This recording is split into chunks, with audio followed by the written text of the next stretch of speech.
Great. Welcome, everybody, and thanks for the intro, Scott. Today, our topic, I'm going to call this one, I'm Not Bad. Um, this is I'd call it like a subtext that I see in a lot of gridlock arguments in couples that I think very rarely gets explicitly brought up. And if it does, it doesn't really get brought up in a way that leads to helpful resolution. It can get brought up in a way that tends to shift blame and make things really confusing and ultimately irresolvable. So I think that when couples get hung up, especially in defensiveness, that's the subtext of what's going on. I'm trying to prove to you that I'm not bad. I'm trying to prove to you that I'm a good person. I'm trying to prove to you that your opinion of me is wrong. I would say that I'm not bad is it is a precondition to effective problem solving as a coupleship. It is not a problem to solve. And here's what I mean by that. So I'm not bad, or why do you think I'm bad, is an indication that there is shame in the system. And the shame in the system can be brought in by one or both parties. It can be something that we agree on together. However, if you've noticed over the past few years in our country, especially when we talk about the breakdown in civil discourse, this is one of the things that I see pointed to most often is recognizing that what somebody believes politically or ethically or morally or socially has nothing to do with whether they're a good person or not. It's simply a way of seeing the world. And oftentimes when I see couples argue and it gets to gridlock, it seems like the verdict is, if you don't agree with me, or you don't see this, or if you're bringing up this concern with me, the verdict or the supposition is you must think I'm bad. More accurately, what I think is going on with the individual who gets defensive is not clear evidence that their partner thinks they're bad, but more that shame has been triggered. And the feelings that you already carry around about being an inadequate or quote unquote bad person, or the other side of shame is, I see myself as a good person, and that means all the things that I do are good and correct. And if I don't do those, or I don't feel this way, then I'm bad.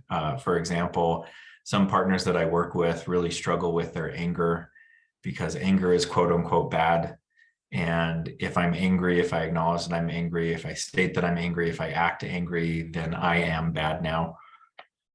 So that internalized shame, I see often get projected into conversations and arguments that couples are having. And because it's not dealt with directly, or because it's treated as like the primary issue, this is what we have to overcome, instead of a precondition of me being able to come to the table effectively with another person.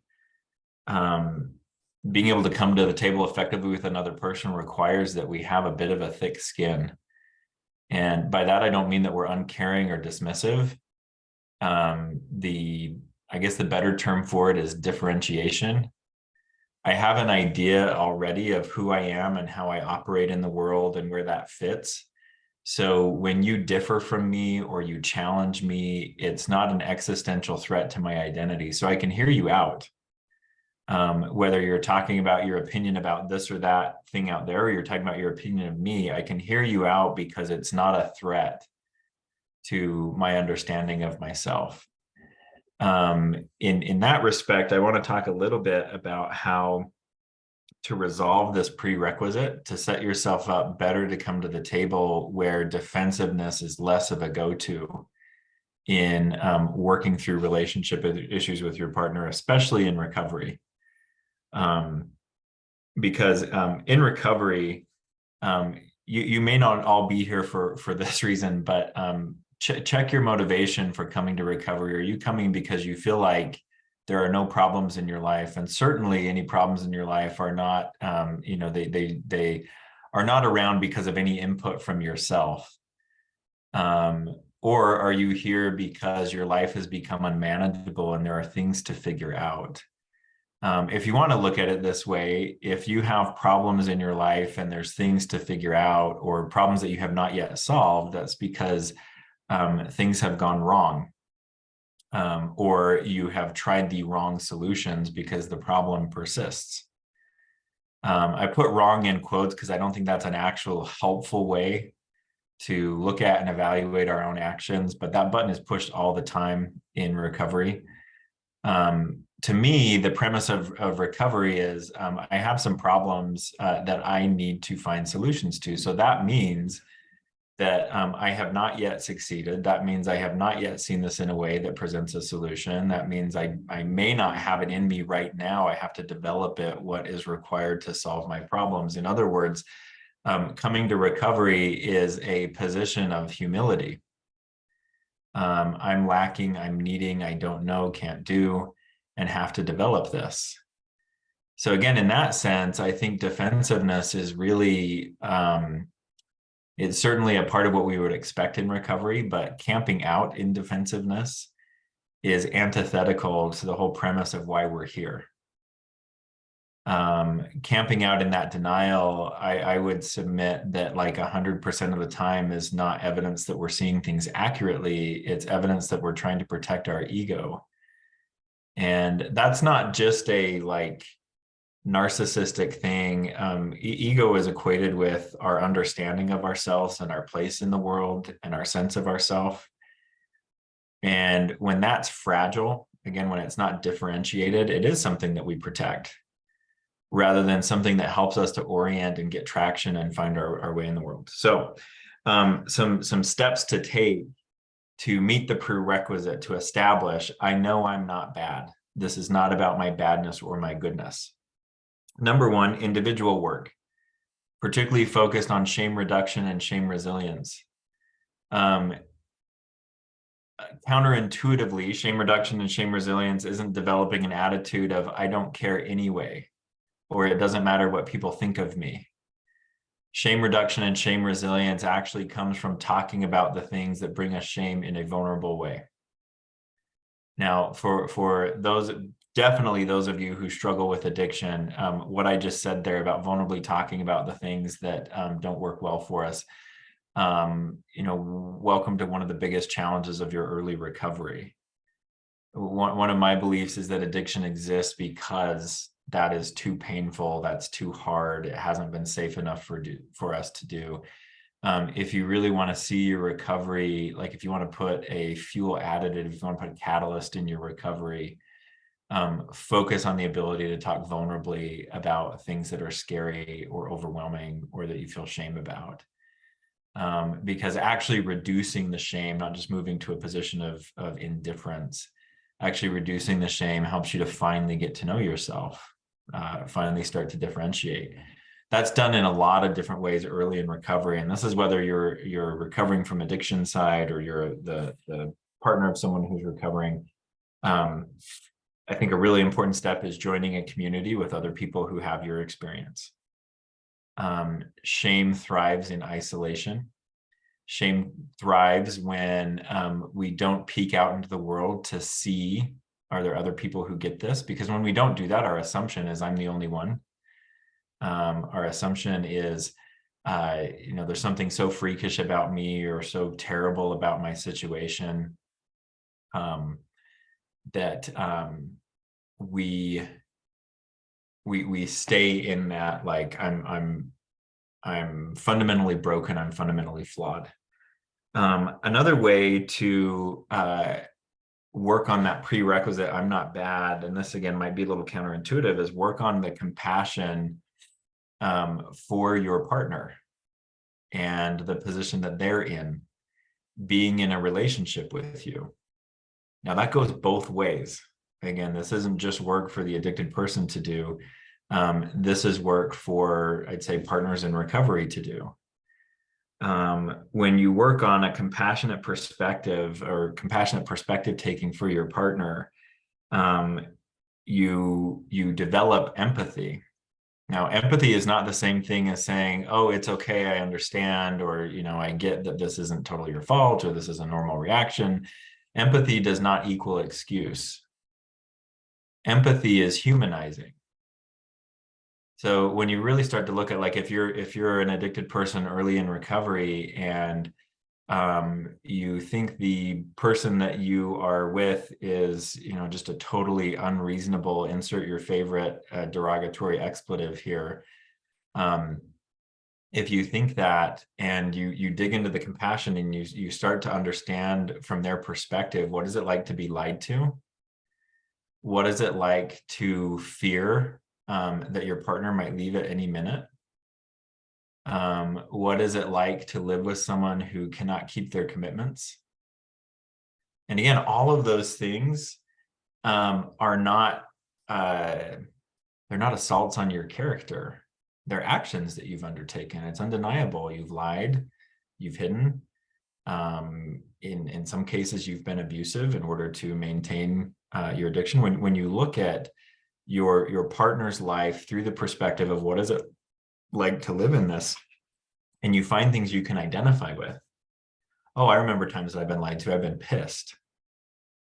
I remember times where, I found out about dad's addiction or mom's affair or abuse that was going on in my religious community, and it turned my world upside down. When you connect that personally, I would say you have a lot more skin in the game, and it's harder to throw around an attitude or an eye roll or an implication that either you or your partner is just bad. You can instead start to see the harm of bad behavior and the compassion for confusion, overwhelm, all of that kind of stuff. So I actually think empathy, building empathy for your partner and for yourself. Again, this is where supportive communities are really, really important. I've had guys before who I've worked with on individual addiction issues, and they've been full of judgment for themselves, and they start going to 12 steps, and they meet people that they really like and even admire. And, these people who are further along in the program will talk about like humiliating, embarrassing, like awful things that they've done and been through. And the person having to reconcile, this is somebody that I like and has great qualities, and they've done these things. It breaks something in their brain in a good way. And it forces them to start looking at the world, not in terms of who's good and who's bad, but like, who are we really, which is way more complicated than just, you can't boil that down to good or bad. Those, I would say, are the two main ways to start resolving that precondition. If you want a common denominator in there, it's finding the humanity again of the human that you are and the human that you're in a relationship with. I know for me, that whole like, remember, nobody's bad, remember you're not bad. That is so helpful for me to take into every interaction, especially when I might struggle like with temper or judgment or defensiveness or anything like that. I would also put out there in resolving this whole prerequisite of am I bad? If you actually believe that there are good people and bad people out there, maybe most importantly, you believe there are bad people out there, and you are with a quote unquote bad person, in your ethos, in your worldview, do you really believe that bad people change? Do you really believe that's part of what comes along with being bad? One of the things I've really appreciated about TV and movies, maybe over the last 15 years, is the rise of the anti-hero. The anti-hero is the subject of the movie, the story, the TV show, and they're not Superman. They're not this, I mean, even Superman in recent movies has been shown to be less of this, like, nothing bad about this person, like it's complicated. I appreciate these stories, especially looks into villains' origin stories, because it actually starts to make this immense evil, what would characterize as immense evil. It kind of gives this idea like, well, that starts somewhere. This person didn't begin that way. Sorry, I just had some flashes from the Lego Ninjago movie come to my mind. That's one of the favorite movies at our house. And even Lord Garmadon, who is, he sings a song about how bad he is. Even he has an origin story that makes sense. He was a young father who was trying to set the world right and was overwhelmed by it, and thought it better to succumb to the evil than try to fight it. Even cartoon villains make sense when you look at it closer. So if you believe that there are bad people out there and you are with one, do you really believe that person can change? And your expectation around how bad people come to be and what happens to them in the future can set a lot of what comes next. Expectations have power. So you also may want to dive within yourself and re-examine your concept of good and bad, where that comes from. And again, is it useful? Is that a useful way of seeing the world? Is that a useful way of seeing individuals? If it is, go with God and do whatever you need to do in the face of bad people or good people. If that causes you pause, that might be something worth talking about some more and unpacking. I know the family that I grew up in had a lot of opinions about good and bad. That as I've reached adulthood and gotten into it a little bit, I've realized that those for me are very inadequate descriptors. It often sets up a dead end instead of a way forward. So when we resolve the I'm not bad, when you differentiate a bit, then you'll notice that it becomes natural in your problem solving in your relationship or your problem solving with your partner, that it's a lot easier to focus on the problems at hand, on the behaviors that need to change, on the things that happened that really shouldn't have and need apology or amends or correction. It's a lot easier to focus on that and not get hung up on, well, what does that make you think about me? Because here's the paradox. If somebody thinks you're bad and all you hang out on is defensiveness, you're not giving them any evidence to the contrary. In fact, you're heightening that divide. So when we can differentiate and we can establish I'm not bad and I'm coming to the table in this relationship, not as a bad or a good person, but just a person who undertakes actions that sometimes are appreciated and helpful and sometimes are disastrous. Then we have many more practical building blocks for figuring out what's going on in our relationship and what needs to happen next. Defensiveness doesn't make sense anymore.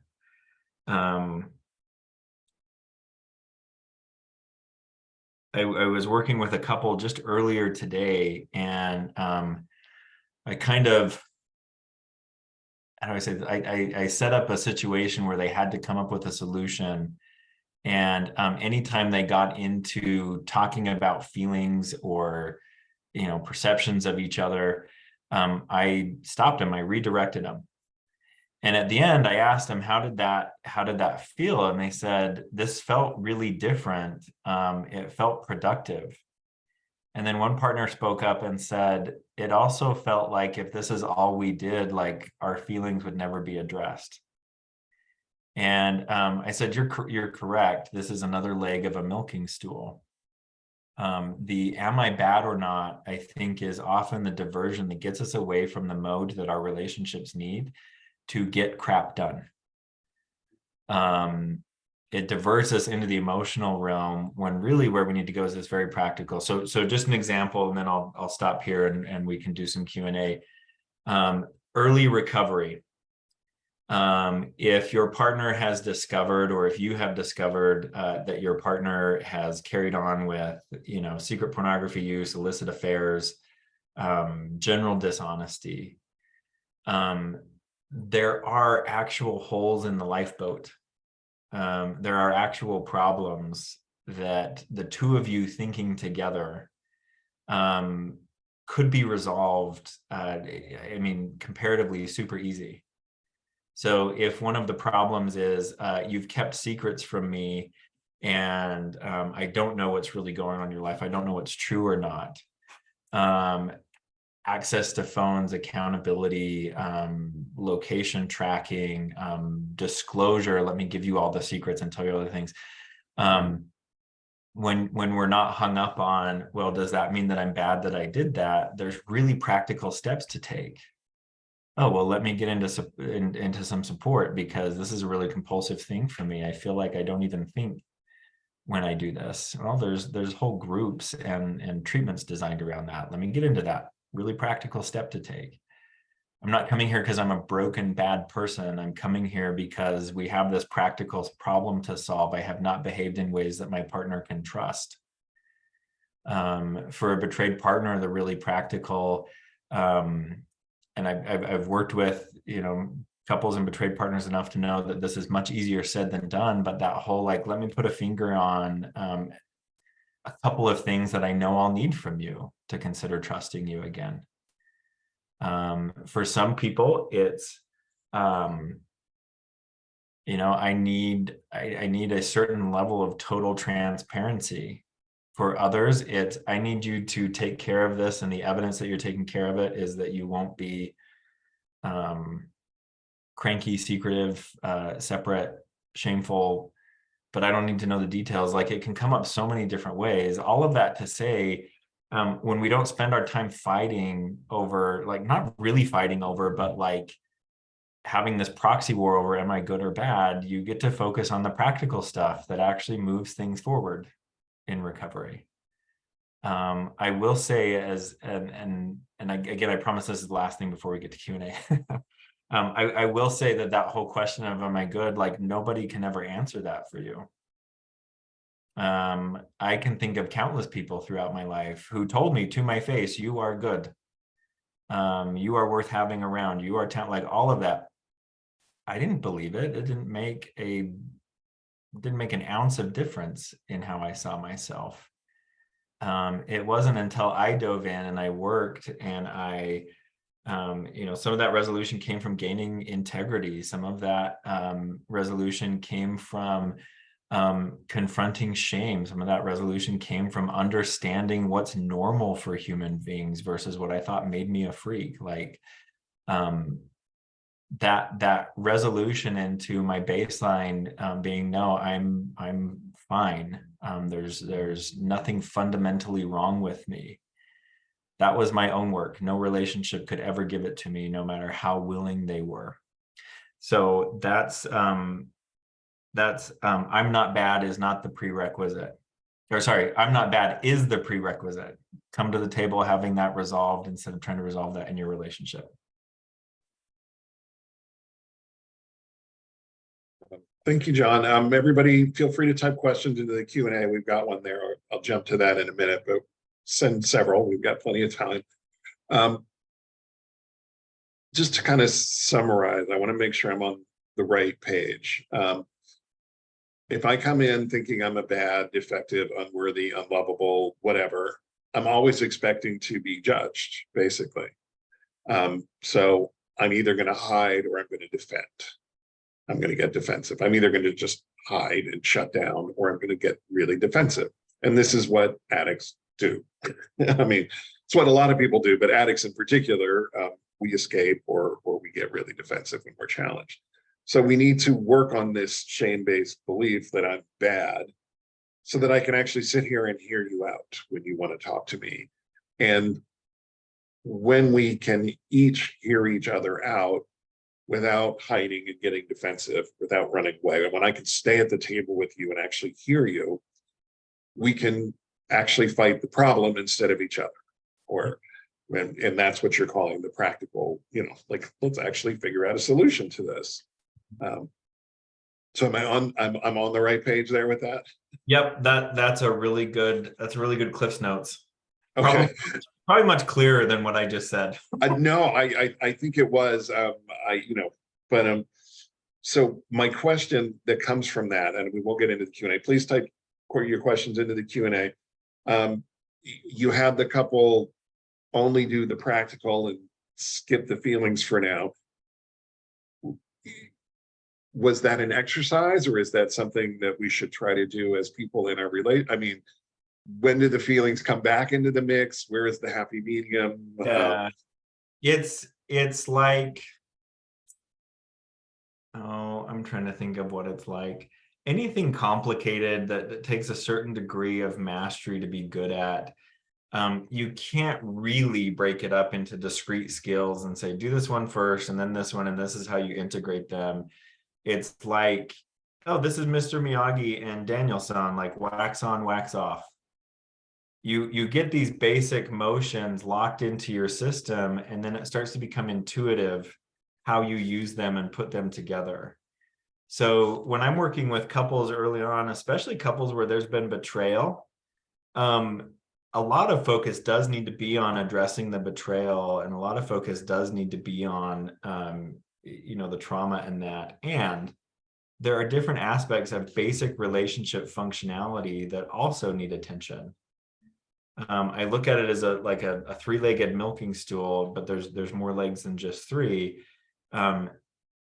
If you want the stool to be functional, you can't just focus on one leg supporting all the weight. Like, you have to learn how to have all legs contact the ground so there's support there. And so the practical, like just getting stuff done, I think is important even in couples early in recovery. And an example of how that applies, maybe for a lot of you prior to discovery day or disclosure day, maybe you weren't involved with all this therapy and 12-step meetings. There are some really practical considerations to arranging your life so that that can happen. Okay, well, now there's 2 or 3 nights a week that we're not together because that's therapy and that's meetings and stuff like that. We need to figure out how meals happen in those evenings, childcare, like we need to restructure our life. How you get there is actually this really practical, okay, who's going to do what and what bases are we going to cover, what we're going to make sure is done, that is in support of, the emotional side of things. But scaffolding structure for a relationship doesn't come out of what we feel. It comes out of what we decide to do, how we decide to order this together. Does that make sense? Yes, but what do we do when feelings get in the way? that's Yeah. So that's like the trick. so like I said, there's a couple routes. One is, all right, well, we need to stop and talk about these feelings. Another route is, let's remember that there's feelings here. Let's set those aside for a second, because at the end of the day, like, we need to figure out who's going to pick the kids up from practice because, we have recovery stuff or whatever going on. We have to figure out who's going to do this. Let's get a resolution to what we're going to do, and then let's circle back and talk about how that felt. Then because oftentimes the feelings that come up and that I see sometimes derail the let's make a plan and like let's get this going, those feelings are resolved in some part, sometimes completely, when we know what's going to happen and we have confidence in the plan. Sometimes, not all the time. So it's really, like all things relationship, it's just a grand experiment. What would it feel like for now if we stepped away from the feelings and let's stay focused on the really practical, what are we trying to solve? And I like that. I mean, early recovery, I always think from the addict's perspective, because I am one and work with them. It's practical. I mean, it's just like, let's check your feelings at the door for a little while. Let's get the addiction under control. Then we'll talk about, all the stuff, we'll send you to a therapist who specializes in trauma and things like that. But let's get some ground rules in place. And so you're saying the relationship in the beginning may need to focus on the practical more than the feelings and then deal with the feelings later, or am I misconstruing? No, sometimes. I mean, that's the key word, is it's never and always and forever. It's a sometimes that helps us. And I'm a big fan of couples early in recovery. Put as many practical tools in your toolbox as possible. Learning how to listen empathetically is great, but it doesn't that doesn't translate into who's going to do the grocery shopping. All right, let's jump into the Q&A. Type some questions into the Q&A, everybody. We just have the one. As the betrayed partner, How do I not get more upset when the defensiveness is the response after my sex and porn addict husband may have said or done something to offend or hurt me? It seems knowing he may react rather than respond is a possibility, would be enough, but I tend to get more upset. Yeah. So I don't know the specifics here, so I'm just going to throw something out in general. A lot of times we see defensiveness as a character defect, not evidence of a certain neurological arrangement. And I'm not talking about like neurodiversity. I'm talking about like fundamental attachment styles. So this comes from Stan Tatkin's conceptualization of different attachment styles. There's islandish people, there's wavish people, and there's anchorish people. So what I'm looking at here in the like defensiveness in response to me saying I'm hurt, I'm looking at through the lens of what if this person is more of an island. So islands tend to be more auto-regulatory, meaning if there's a problem, if I have emotions, I tend to more isolate, turn within myself, take care of it myself. Islands tend to come from families where performance or outcome was more important than personhood. So status and accomplishment was paid more attention to than feelings. Islands have a hard time being interrupted.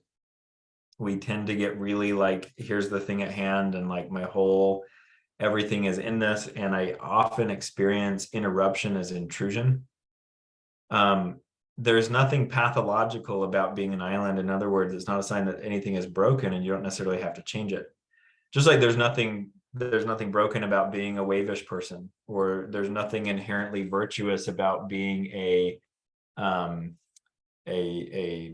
anchor. It's just different ways people are arranged. So when I look at this,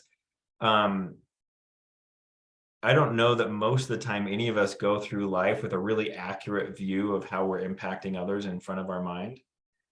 So for an islandish person to be told, hey, when you XYZ, that really upset me, I'm not happy with that, I'm thinking like derailment, I'm thinking like, defensiveness, all of that.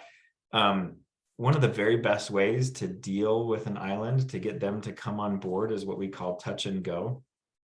So you come in and you make your request, and for example, hey, there were some things that happened this week I want to talk to you about. They were kind of hard for me. I want to talk through with you. Could you be ready in 15 minutes? And you make the request just like that. And what you're looking for, and what you hold your partner to, is I just need a yes or no. Could you be ready in 15 minutes? I'm not saying, okay, let's do it now. No, I'm saying in 15 minutes is when I want to do it.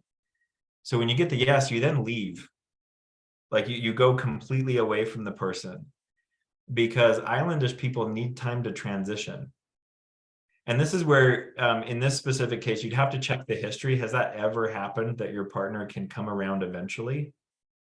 If that's the case, touch and go may be your way to go, because the transition from I'm here in my world thinking I'm pretty okay, and I'm doing better than I ever have before, into okay, you have a problem, that transition might be kind of rough. In fact, when you leave the room in the first 30 seconds, maybe a terrible string of expletives because there may be anger that comes up.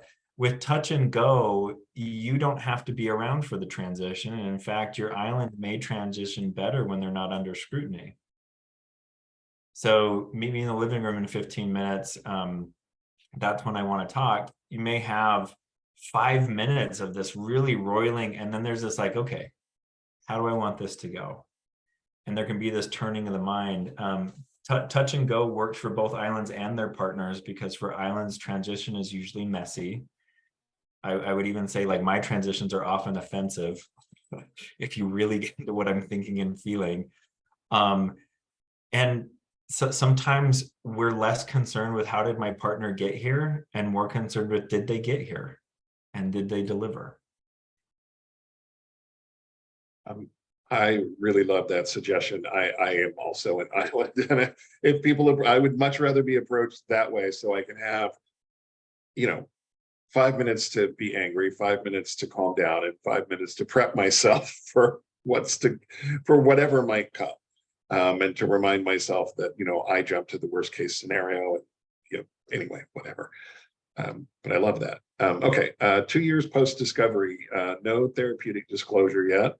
The addict partner seems sober from main acting out, but struggles with honesty and still manipulates versions of the truth he tells me. I still see reactions of denial, and he admits feeling resentment toward me when I call him out on his BS, and can't offer empathy when I am triggered. How long of being sober until the narcissistic traits start to disappear and I see him behaving more two-person system in our relationship? He is here listening to me and says he wants to do all he can to work on a relationship.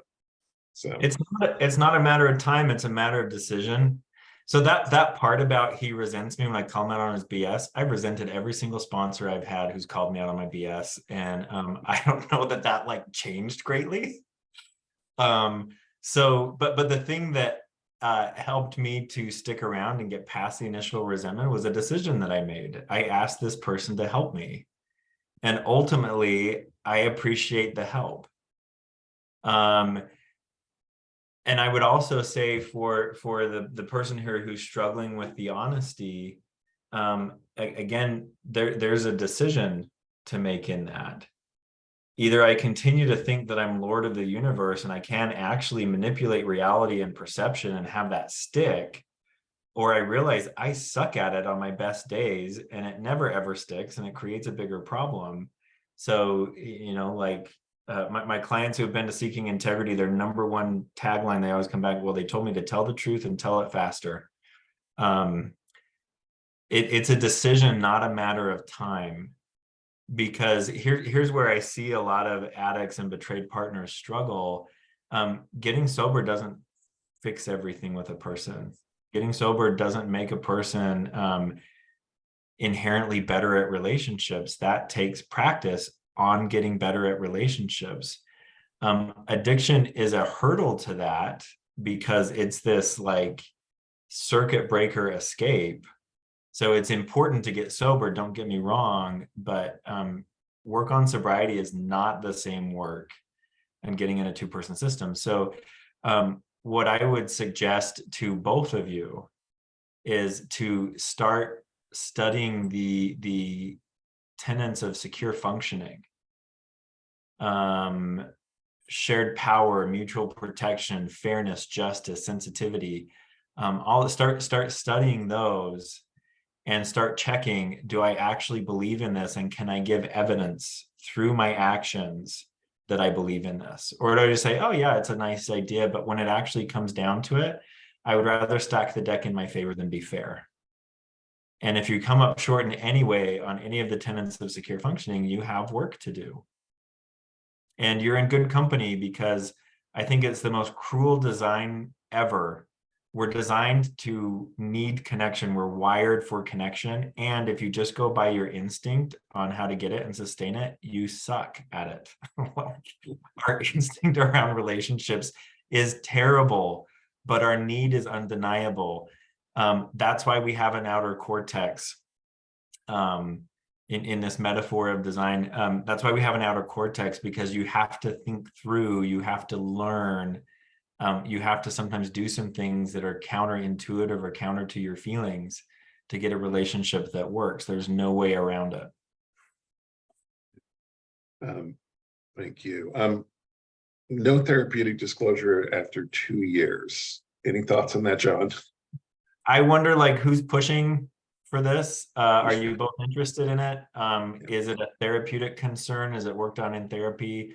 I wouldn't say it's unheard of to go 2 years, but that's like extenuating circumstances.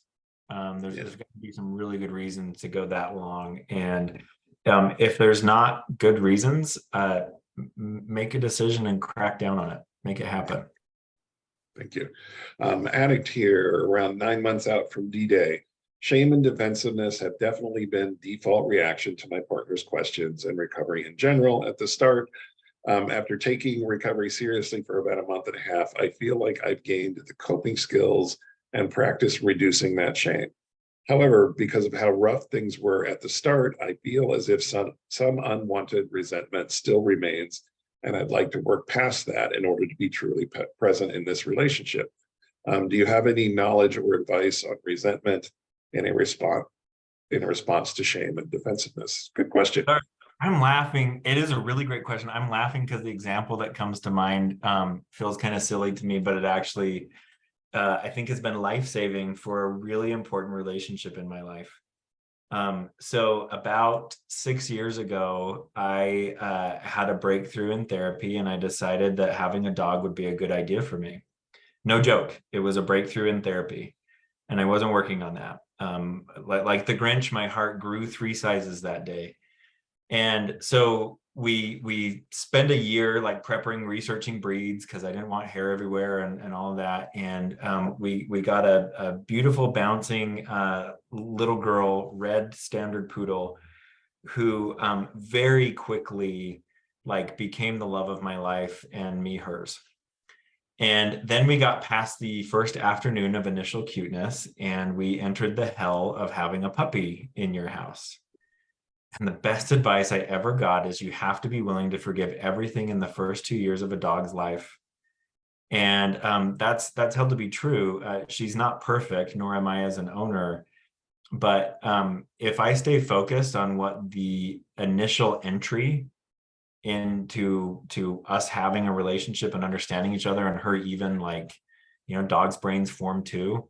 If I stay focused on that and I count score, like I don't think she's made up for it. All that to say here in this example, when you're saying in the beginning it was rough, have you considered frank forgiveness? We were both new to this. You were completely disoriented. I wasn't doing as well as I'm doing now. Have you considered that the resentment that you carry, it makes sense that it comes from somewhere, but it may not make sense for why you have it now? And have you considered, frankly, forgiving? I can tell myself that was then. I can point to evidence of why it's different now, and I can choose to focus on that. Because either way, you need a new storyline about who your partner is. And my hope is in my relationships that not only can people see me and update me from day to day and moment to moment, because I'm always changing and hopefully improving, but that I can do that for other people too. Yeah, and about resentments, there's a saying in AA in particular, having a resentment is like drinking poison and hoping the other person will die. Most of the time they don't even know you're mad at them. I mean, I have long smoldering resentments from when I was a kid. People I haven't seen in 40 years, I still have a resentment. So yours sound a little more recent, and I agree with John. Just straight up forgiveness is probably the way to go. But longer ones, come back another day and ask about resentments, and we'll talk about long-term resentments and how to get rid of those. Okay, next one. My partner is an addict and has dyslexia. He has been clean for just over a year. There has not been any progress with our communication. I feel like we have lost ground as he seems to have become more angrily wound up. It appears that he has no idea how to express himself, so that leaves me clueless. I'm completely disheartened at this point. I am also in recovery for just over 2 years. Do you have any suggestions to help me navigate the relationship without driving it into the ground? Yeah, I'm going to broaden this exploration just a little bit. Neurodiversity is a huge consideration in any kind of emotional regulation, relationship, even addiction recovery. When you say neurodiversity, what do you mean? So, our world was designed around a certain swath of brains and configurations of brain structures and how they work together. That is not normal.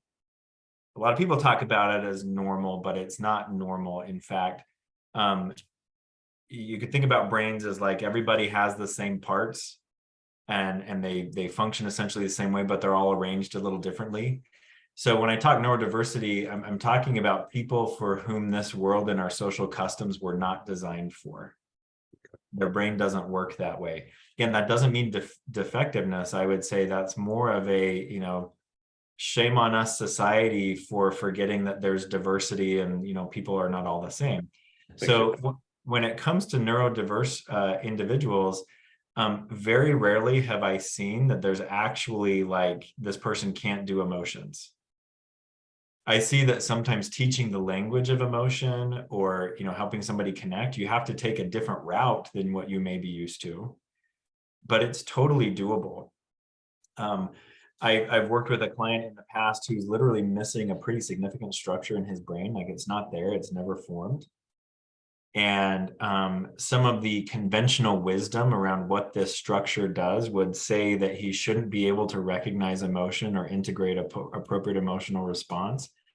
I've tested this again and again with him and his partner present, and he can do it, but you can literally see the buffering circle. You can see that it has to take the long way around, but it can happen. So what I would say here is it might be really, really important to take a step back from the pressing picture right now of needs and are they met, and more looking at when it comes to, for this individual learning how to communicate about emotions and recognize emotions, have they ever been presented or set up in a way where they could be successful with that? Have they ever been taught in a way that actually works with their brain and not everybody else's? I've worked with lots of couples. I know ADHD and dyslexia are not the same thing, but I've worked with lots of couples that until somebody gets help with ADHD, and not just medication, but like, understanding rhythms of rest and activity and, emotion expression, how emotions are felt, until they get help and support, their partner is left feeling like, well, you don't care about me. And it's not that at all. It's the template I keep getting for how to do this literally does not compute. It's like trying to run software on a computer that the hardware is not configured to support. It doesn't mean that the machine is trash or the software is trash. You need a different software that makes sense for the configuration of the hardware, if that makes sense. So I would recommend some specific research or reading together or listening together on neurodiversity and emotional communication and relationships, because in my experience, it's possible. In fact, it can, folks who are neurodiverse are even really effective at it. It just does not come in the configuration that us more neurotypical people come to expect, and that can be frustrating, but that's because we're self-centered. That's because we live in a world that was conveniently designed around us. So are there, like, in terms of couples therapy, are there certain approaches that might be better than others? Like, would EFT work better than, Yeah, so I'm partial to PACT because it's my current obsession. PACT does really well with this because it focuses less on here's the theory and here's the structure, and it more focuses on who are these two individuals and how are they acting, how are they presenting, what do they want.